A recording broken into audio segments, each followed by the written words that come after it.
Joseph Bitangcol. Hindi naniniwalang gumagamit ng drugs ang ex na si Sandara Park.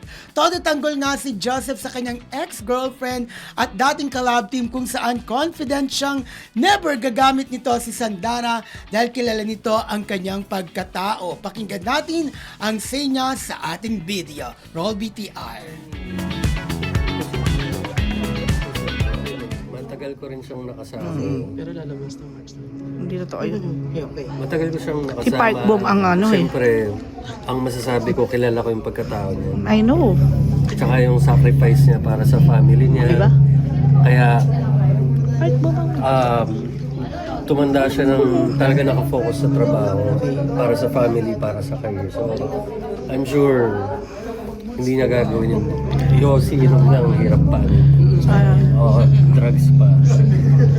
I'm sure 100% never gonna. Joseph, how do you feel na until now? Tinatanong tayo si Sandara.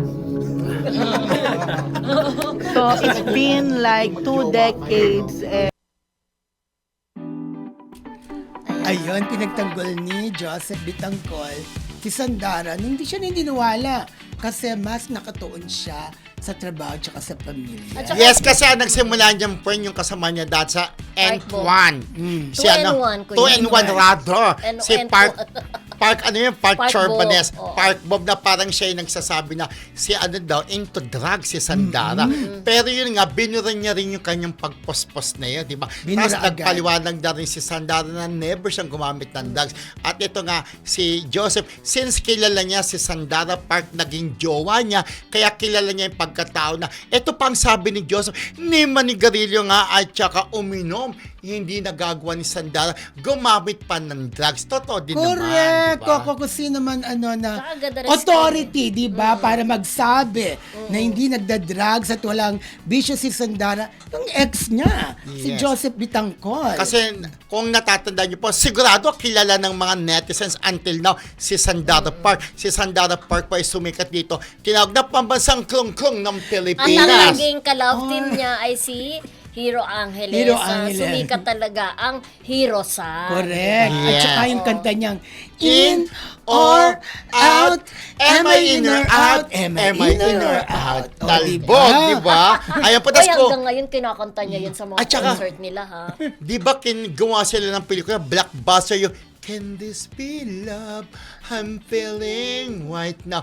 Pero Gusto niya ang kumakanta. nangyari Oo, kasi gusto niya mga kumakanta. friendship, kaya po nabuwag ang love team nila dahil sa kuya niya. Naging close ito ko dyan kay Hero tsaka kay Sandara. Dumating pa yun ng birthday ko eh. Kaya lang nagka-problema dahil nga sa kuya ni Hero. Pero sayang, boom na yung career nila, no? Tapos nawala. Pero nung umalis ng bansa, si Sandara nagpunta ng Korea, bumalik sa kanyang sariling bayan, boom! Sumikat naman siya din. O di ba? nasaan na daw ngayon si Hero Angeles? Tinatanong ni Ate Carm. Si Hero Angeles po ay nandun sa kanilang bahay ngayon at nakagraduate na ng pag-aaral. At si Hero Angeles, ang gwapo-gwapo niya dati. Akala ko, Ano? si Hero Angeles, andun sa bahay nila, naglilinis ng bahay. Yeah, for sure. Pwede rin, naglilinis ng bahay. Alam mo, din. si Hero Friendship, matalino yan kasi UP yan, UP, ang tawag ba? UP-UPan? UP yan yung UP, tawag na. UP. Hindi, pagka UP graduate na lang para. nag-aal sa UP yan, tatagal di pa ba? tayo eh. Ako naman UP dyan, pero may P sa umpisa. PUP. PUP niyan. PUP niyan ako. Pero nakita ko last na project ni Hero, yung kay Ate Guy, parang, Yung- oo. Pero gumawa din siya ng serye na Bading Girls siya. Yes. Di ba? oo. Yun yung Sa serye isang niya. serye na ginawa niya na yan. Yes.